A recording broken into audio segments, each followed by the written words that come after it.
Hello, I'm Catherine Webster. I'm the Simpson County Extension Agent for 4-H Youth Development. I work for the University of Kentucky College of Agriculture, Food and Environment Cooperative Extension Service. And today I'm going to walk you through the steps of making a no-sew pillow, which is one of our state fair categories that 4-H members can enter. And I've got one that's almost finished. We're going to finish that towards the end of this project. But first, let me show you the supplies that you're going to need and the prep work that you've got to do to get started. So today we're going to be using a 16 by 16 inch pillow form. These comes in a lot of different sizes. You can use other sizes as long as you cut your fabric accordingly. So we're going to pull our 16 inch pillow out. And another thing that you could do is even recycle a pillow that maybe it's decorative, you've got it at home, you're just not using it anymore. So you want to measure that, and then you could you could turn it into a no-sew pillow and cover it in a fleece fabric of your choice. So we're using a 16-inch pillow, and I want my ties that go all the way around the pillow to be 4 inches. So I'm going to need 2 pieces of fleece that it's 16 inches, and then I add 4 inches to each side to allow for my ties that I'm going to be making. So I'm going to want two 24-inch pieces of fleece, and you can get fleece that's the same to where your pillow is the same on both sides, or you can get 2 coordinating pieces, and that's what we're going to be using today. And I've already gone ahead and cut that to save time, but we are going with a white side for one on the pillow, and then my other is purple and white football. This was just some fleece that we had here at the extension office. Again, this is a great project because it doesn't take a whole lot of fleece, so maybe you've got some from other projects that you've done and you can use that. So you want to cut both of your pieces of fleece down to 24 inches if you're doing a 16-inch pillow form. And then you also have to make sure that your salvage edge has been trimmed off. Really, you want to do this before you ever cut your fabric, but I left it on here so I could show you all what I was talking about. So this is just it's the end of the fabric, it's the scrap piece of fabric, and so you've got to cut that off.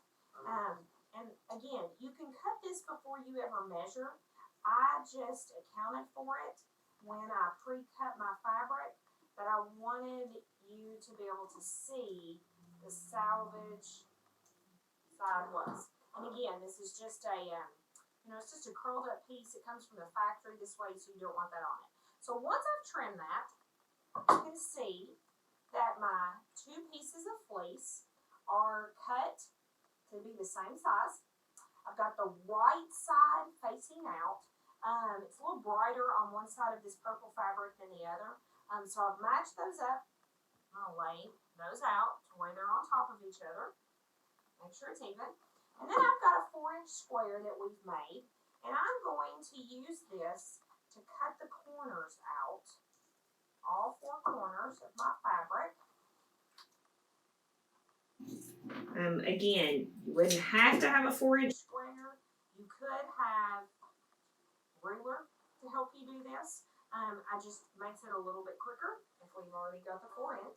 So we're going to cut those out of each side, each corner. And again, at this point, you want to make sure that you leave your 2 pieces of fabric attached or on top of each other. It's fleece, so it's pretty easy to make sure that they just kind of stick together. Let's get our 4 corners cut out. Now, again, something I'd already done was to have my fabric cut down to 24 inches. I did that using a ruler, or a yardstick, I should say. You can use measuring tape. A lot of people, if you sew at home, you've probably got a sewing measuring tape. Also, I will say, probably one of the most important things when you're working with fleece is that you have a good pair of sewing scissors. If you've got school scissors, little scissors, especially for the little hands, scissors that you cut with paper or you use in the kitchen, it's not going to work. It's going to make for very jagged cuts on your fabric. So I would highly recommend investing in a good pair of sewing scissors, especially because we are cutting through 2 layers of fleece. And you can get sewing scissors at just about any chain store, any craft store. I've even seen them at some of our dollar stores, dollar markets. So you just kind of have to take your chances with that. But in my house growing up, we always had a pair of mom's sewing scissors, and those sewing scissors did not get used for anything but fabric. If we pulled those out and we were caught in the kitchen with those, or we were caught cutting paper, we were in trouble. So if you sew much, you do many craft projects, I would highly recommend getting you a pair of sewing scissors and simply taking a Sharpie and marking those so that it would get used for anything else. All right, so we have our 2 pieces of fleece. We've got it matched up. We've got the wrong sides facing in. I've cut out the corners using my 4-inch square, so I'm done with that. I won't need the yardstick anymore because I have already measured this. I'm now going to use my little ruler, and I am going to place that, and I'm just going to use that as a measuring guide.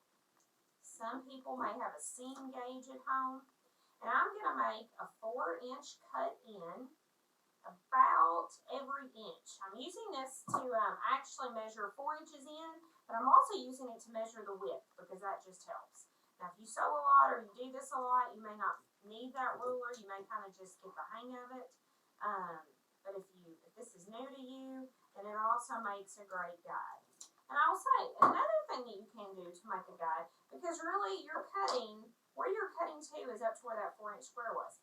It may even help you if you want to take your ruler or yardstick and you want to put it across here, and then you use that as a gauge, and you make your strips up into that ruler.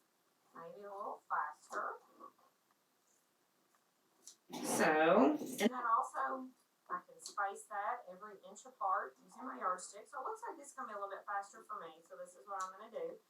You just kind of have to get comfortable, whatever works for you. All right, now I have my pillow, and I have it cut on all 4 sides. I just did 4-inch strips that were about 1 inch wide. And our next step is to start tying. And you want to do a double knot. It's really hard for me to teach somebody how to knot. I get the hang of it, and I like to knot it where my fabrics are going to contrast. So my purple football is going to be, I'm tying it to where that side is going to show on the white, and my white fabric is going to show on the back side. And so I'm going to go around this pillow, all 3 sides, or I'm going to do 3 sides, I should say, and I'm going to double knot that. I'm going to do pretty good knots. You don't want to do it so tight that it puckers, but you don't want gaps between your strips. It's what you don't want. And it is very important that when you are doing this, you work on a hard surface that you can keep your pillow laid out on, because as you will see, I have all my strips matched up. If you get those off, there's nothing you can do but untie them and get them matched back up. So I'm going to go around this whole pillow, and I'm going to get 3 sides done. And then we are going to insert the pillow form, and we'll tie off the 4th side. All right, I have got 3 sides of my pillow knotted. So now I'm going to open up this last side, and I'm going to insert my pillow form. And again, this is a great way if you have some pillows, throw pillows you're not using anymore at home, that you can kind of recycle, give those pillows a new life. I believe that's called upcycling in 4-H.